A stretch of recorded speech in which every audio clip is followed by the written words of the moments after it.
Muy buenos días, gracias por seguirnos a través de nuestros medios de comunicación. Vamos a platicar nuevamente con Emanuel Valdemar Flores Mendoza. Bienvenido. Emanuel, ¿cómo estás? Muy bien, gracias por el espacio. Pues un tema que es muy importante y que precisamente hoy en mi Facebook personal hice una publicación respecto a la Virgen de Candela, como el discípulo acepta a nuestra madre y desde ahí pues todos los católicos aceptamos a la Virgen María como nuestra madre, nos consideramos hijos. Pero platícanos tú sobre la importancia del catolicismo. Pues mira, en esas semanas que han pasado, vimos como el tema de conversación era el cónclave, ¿no? Era como la Iglesia Católica pues esperaba un sumo pontífice. Todos los medios internacionales estaban fijados en ese suceso. Es ahí el peso de la Iglesia Católica en el mundo. Un mundo dividido prácticamente en cuanto a cristianismo. Somos como 2.000 millones de personas en el mundo, de unos 9.000 millones de personas. El resto es musulmanes, budistas, de otro tipo de iglesias. Y bueno, dentro del cristianismo, pues sabemos que tenemos ese cisma con las iglesias protestantes, con la iglesia ortodoxa. Pero sin embargo, el peso de la iglesia y el peso de quien dirija a la iglesia católica es importante y nadie lo puede negar. Ahora pasemos al tema de la importancia para la persona de a pie, para la persona particular. Sí es cierto, y eso lo pongo en el contexto, de que nosotros como católicos sabemos que es cierto, de que la realidad y la verdad que nos reveló nuestro Señor Jesucristo es de que al morir vamos a tener dos destinos únicamente, el cielo o el infierno. Y al cielo podemos ir por dos vías, o directamente siendo santos, o a través del purgatorio, teniendo que purgar ciertas acciones que hayamos hecho en vida. Entonces solamente hay dos destinos. Entonces, si eso es cierto, si esa verdad que Él nos reveló a través de las Escrituras, a través de los testimonios de los apóstoles, es completamente cierta, todas las demás religiones son necesariamente falsas. Entonces, he ahí la importancia de que cada persona sea católico, de que tenga conciencia de que está en la religión correcta, pero de que también tiene que hacer las obras suficientes para ganarse el cielo. Pero si no es católico, si es ateo, si es otra religión, protestante, si es budista, tendría que cuestionarse si esa religión en la que se encuentra o creencia es la verdadera. Nosotros hemos visto cómo en las últimas décadas ha proliferado el culto a la Santa Muerte, que es una más de las pseudo religiones que se han fabricado precisamente para perder a la población, impulsado por el narcotráfico, impulsado por eso bajo mundo. Bueno, cada vez se ha vuelto más común que la gente de a pie, los obreros, estén rezando a ese ente, ¿no? Cuando sabemos, ya dentro de la teología católica, pues que ese ente es el demonio. Es el demonio que se disfraza de un personaje creado, fíjate cómo fue creado precisamente para burlarse de la Virgen María, ahorita que la mencionas. ¿Por qué? Porque la Santa Muerte la dibujan con una vestimenta similar a la de la Virgen María, entonces es una burla directa hacia ella. Pero sin embargo, nosotros los católicos sabemos que la muerte no es una persona en sí, la muerte es simplemente un estadio. Estoy vivo, pasa una puerta y llegamos a otra realidad. Y vencida por Jesucristo, y además. Vencida por Jesucristo, es decir, Jesucristo puede vencer a la muerte como ese paso entre una realidad y otra, ¿vale? Entonces, fíjate que ahí la persona está equivocándose. Primero, quiero resaltar, la persona que no esté en la Iglesia Católica necesariamente está en una creencia o en una secta que es falsa. Y ahí la importancia de que la cuestionen y de que la cotejen, de que cotejen la realidad. Y hay una manera muy sencilla para los católicos, pues, que de repente sienten duda, inquietud de si están en la iglesia de Cristo, en la iglesia correcta, y el Evangelio de San Juan 19:27, como nos dice ahí que desde aquella hora el discípulo la recibió en su casa. Jesús, antes de morir, le dice: mujer, ahí está tu hijo, hijo, ahí está tu madre, y desde ese momento la recibe en su casa. Y es el discípulo católico, porque el católico es el único de todas las iglesias y de todas las religiones que puedan existir en el mundo que acepta a la Virgen María, que aceptamos la Virgen María, que la consideramos nuestra madre y nos consideramos sus hijos.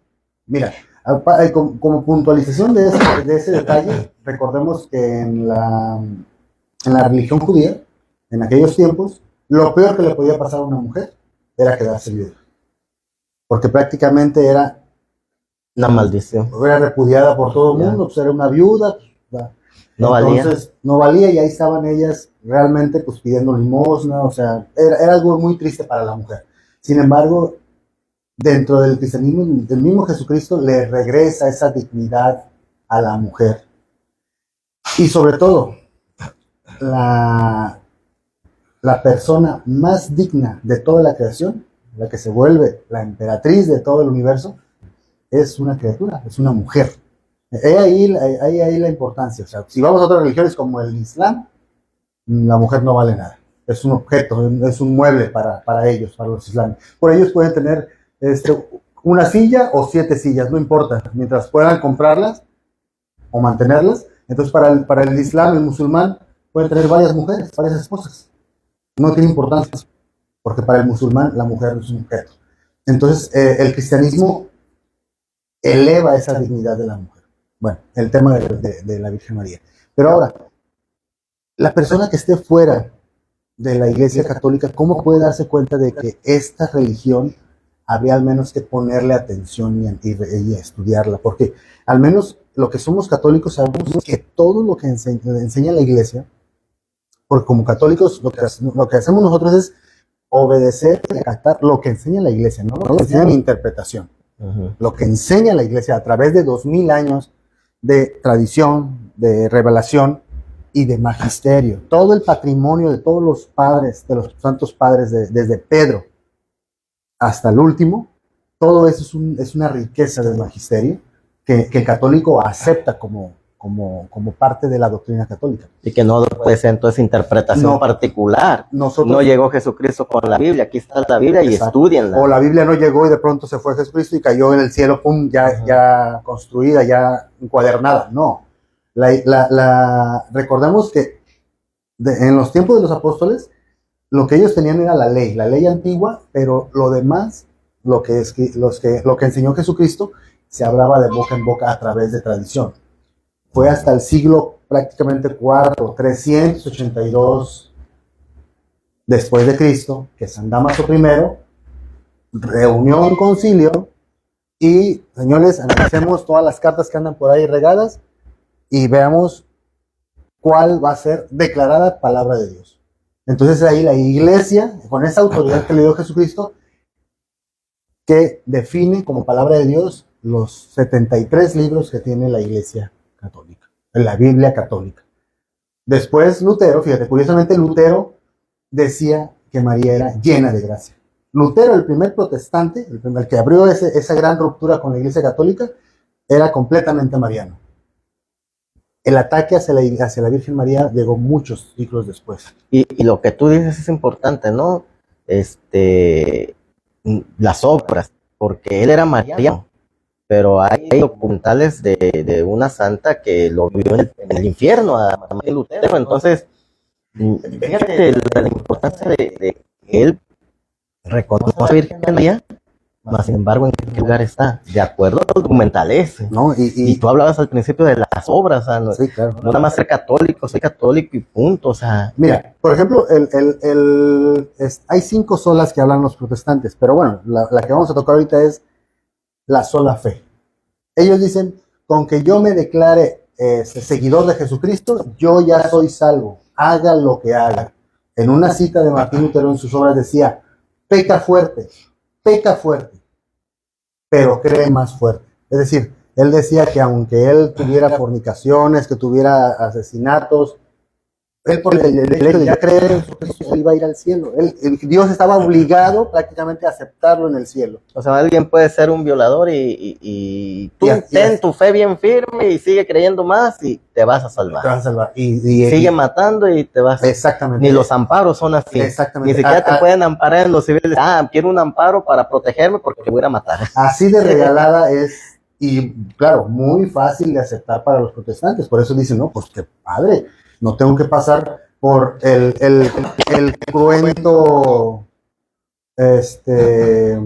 cuestionamiento de un sacerdote. ¿Para qué me confieso? Me confieso directamente con Dios. Me explico, es ahí donde se relaja esa estrictud que debería ser el llegar al cielo, el ganarse el cielo, con una religión muy atenuada que es la protestante. Pero bueno, otra cosa que quería yo señalar es ¿qué tenemos en la Iglesia Católica en historia? En historia para poder que el que está fuera de la Iglesia tenga un fundamento. Al menos lo analice. Fíjense. La Iglesia Católica en sus anales históricos tiene miles de santos. Miles de santos. Y esos santos, para ser declarados santos, tuvo que haber habido muchos milagros. O sea, es decir, que es un milagro, es algo sobrenatural, que las leyes físicas no lo permiten. O sea, que científicamente se ha comprobado que no pudiera ocurrir. Que no debería ocurrir. No debería ocurrir. O sea, un San José Cupertino que levitaba. Al rezar, levitaba. Bajo las leyes físicas no se puede. Nadie puede levitar. Nadie puede volar. ¿Vale? Entonces, San José de Cupertino, Santa Teresita del Niño Jesús también levitaba. Y así, por decir algo, santos que se encontraban en un lugar y de pronto al mismo tiempo estaban en otra. Bilocación se llama. Y que ese santo estaba concentrado en su oración. Claro. No en exhibirse, no en decir, miren, véanme que voy a, como aquellos pastores que dicen traer el Espíritu Santo y hablar lenguas y nadie les entiende. No, y que arrojan bolas de energía y que tumban a la gente. ¿No? Y no nos viene el COVID-19 andando y curando. Entonces, no, o sea, realmente, el mismo, hay un ateo muy famoso que siendo ateo y siendo un ateo honesto, dijo, voy a ir a Lourdes. Porque se supone que en Lourdes hay un dispensario médico donde llegan las personas enfermas, pasan a lo que es Lourdes, a la cueva, y ha habido curiosas curaciones que no hay explicación. Voy a ir. Como ateo, dijo, voy a ir. Yo soy médico, yo voy a ir. Y va. Entonces llegaban las personas enfermas, no todos al 100%, pero llegaban personas enfermas, pasaban a la gruta, y al salir estaban curadas de enfermedades que no podía ser, sería imposible curarse. Y él mismo, siendo ateo, no podía evitar sorprenderse con eso. Entonces, él se convierte a la Iglesia Católica por la evidencia de que hay algo sobrenatural, de que Dios está actuando todos los días a través de sus santos, a través de la intercesión de los santos, de la intercesión de la Virgen María en el mundo. ¿Sí? Nosotros sabemos que hay una divina providencia, es decir, Padre, Hijo y Espíritu Santo están todos los días actuando, todos los días. Entonces, esa es la importancia de lo que quería hablarles hoy. Para el católico, sentirse orgulloso, pero también responsables de su vida, de ordenar nuestra vida para vida de que en nuestro destino sea el que nos ganemos. Y el que está fuera de la Iglesia Católica para que analicen la fe católica. Porque si es cierto, no hay ninguna otra religión, ninguna otra creencia que pueda tener toda esa demostración de lo sobrenatural que existe en la Iglesia Católica. Incluso ahorita hay muchas eucaristías que están sangrando, que tienen carne viva de corazón vivo y que cualquier científico puede ir a analizar. La tilma de la Virgen de Guadalupe a temperatura de un humano está viva. Cualquier científico puede ir solicitar y hacer todo un estudio de eso. La sábana santa, con la que fue cubierta nuestro Señor Jesucristo, al momento que lo entierran, también hay muchas cuestiones que implican que no pudo haber sido hecha con manos humanas. El pilar, la primera aparición, y que fue en vida de la Virgen María, estando viva la Virgen María, se apareció en España. Por eso allá se venera mucho a la Virgen del Pilar. Se apareció arriba de un pilar con el niño en brazos y le dio mucho valor al apóstol Santiago, que él se fue a evangelizar España, para que continuara, porque los españoles eran duros para creer. Y se aparece, y ese pequeño pilar donde estuvo ella de pie, los elementos químicos de ese pilar no existen en toda la Tierra. En toda la Tierra no existen esos elementos, esas moléculas. Son cosas que no tienen explicación. Esto no lo encontramos en los budistas, en los hindúes, en ninguna otra religión, ni menos en los protestantes. Los protestantes por eso se esfuerzan mucho en tratar de hacer actos que parecieran ser sobrenaturales. El hablar en lenguas, el que los pastores justamente curan, que tienen poderes como de Dragon Ball, le tumban a la gente. Son cuestiones que no... Y un video de uno que hasta resucitó, ¿te acuerdas? Creo que fue en la pandemia también que hasta lo resucitó. Estaban ahí investigando y se escondieron. Ajá, bueno, ahí podemos ver... Ya no supe en qué terminó eso. Ahí podemos ver que la importancia del catolicismo. Ese era el tema que tenía por ahí. Y platicabas del Papa, tenemos un nuevo Papa. Todo pues también está fundamentado y sustentado en la Biblia, que es uno de los que atacan también a la Iglesia Católica, a los protestantes del Papa y le dicen un montón de cosas, ¿no?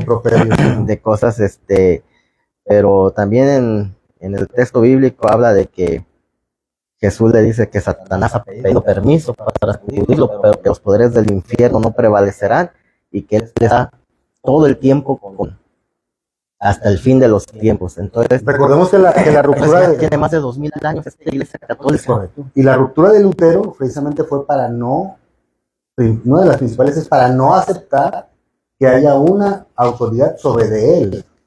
¿Sí? O sea, es por eso que los protestantes, ellos se vuelven sus propios papas, porque ellos su interpretación de la Biblia es lo que manda. Nosotros como católicos no, nosotros acatamos lo que la Iglesia enseña, porque nosotros no podemos saber que 2000 años de historia y 2000 años de santos padres, de doctores de la Iglesia, de papas, no podemos saber más que ellos, no podemos tener una interpretación más correcta que la de ellos. Entonces nosotros como católicos aceptamos la enseñanza de la Iglesia. Y sin embargo el protestante, al decir, no hay una autoridad en la que yo obedezca, es decir, no hay un papa, ellos se convierten en sus propios papas, porque ellos se convierten en el intérprete y maestro de lo que ellos creen leer en la Biblia. Entonces, es por eso que hay tanta proliferación de sectas. ¿Por qué? Porque Lutero primero se abrió de la Iglesia Católica. Después, Calvino y Zwinglio se abrieron de con Lutero, y cada uno formando una secta diferente. Y así sucesivamente hasta la actualidad, donde hay más de 40,000 sectas diferentes, que cada una cree en algo diferente a la anterior. La división sabemos de quién es, de Satanás. ¿Vale? Entonces, pues nosotros en la Iglesia Católica podemos descansar y aprovechar el depósito de la fe que ella cuida. No tenemos nada más. Y así podemos hablar de la comunión, de la confesión, que también vienen en textos bíblicos, de los ángeles, de los santos, 3 que se mencionan arcángeles en la Biblia por su nombre, Rafael, Miguel y Gabriel.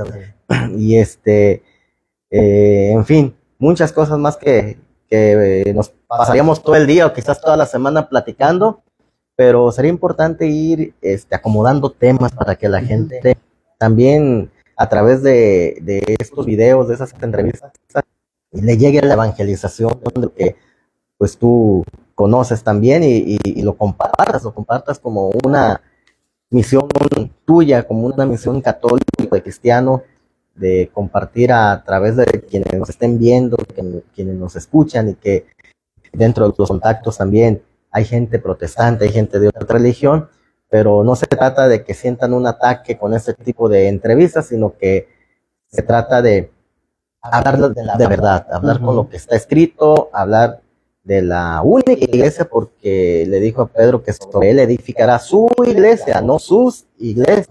O sea, en singular, una sola.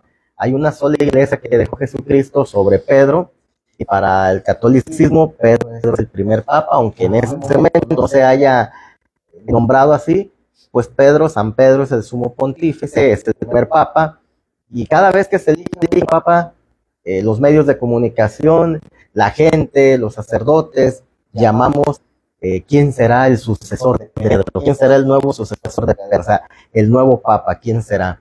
Entonces, pues ahí está, Emanuel, ¿algo más que quieras mencionar? Nada más para cerrar ese punto, ¿por qué se le llama papa? ¿Por qué ese título? Papa significa papá, padre, es todo, o sea, es un título de cariño, recordemos, y bueno, ya dirán los protestantes, no, es que no se le puede llamar padre más que a Padre Dios, ¿no? Padre Dios, pero no, sí llaman a Abraham al Padre Abraham, sí, también sí lo reconocen como padre. Cada cosa que la iglesia enseña está suscitada en la Biblia, entonces también ahí dice que sí podemos llamarle padre a nuestros padres espirituales, que son los sacerdotes. Lo dice la Biblia. Entonces, luego podemos platicar de eso. Yo creo que también ellos le dicen papá y que es sinónimo papá de padre a su papá, de modo que le digan por su nombre. Exactamente. Yo creo muchacho que igualado. Igualado. Entonces, desde ahí, pero lo más visible en ustedes, hermanos protestantes, es que sí reconocen al padre Abraham como su padre, porque se basan más en el Antiguo Testamento que en el Nuevo Testamento. Entonces, desde ahí ya no hay una congruencia. Es decir, nada más a Dios hay que decirle padre, bueno, porque reconoces y le dices padre Abraham a nuestro padre Abraham. Pues muchísimas gracias, Manuel. Gracias, Néstor, por el espacio. Gracias a todos por seguirnos a través de nuestros medios de comunicación, y el sábado nos leemos en el periódico Noticias. También cada vez más católico este medio de comunicación. Gracias.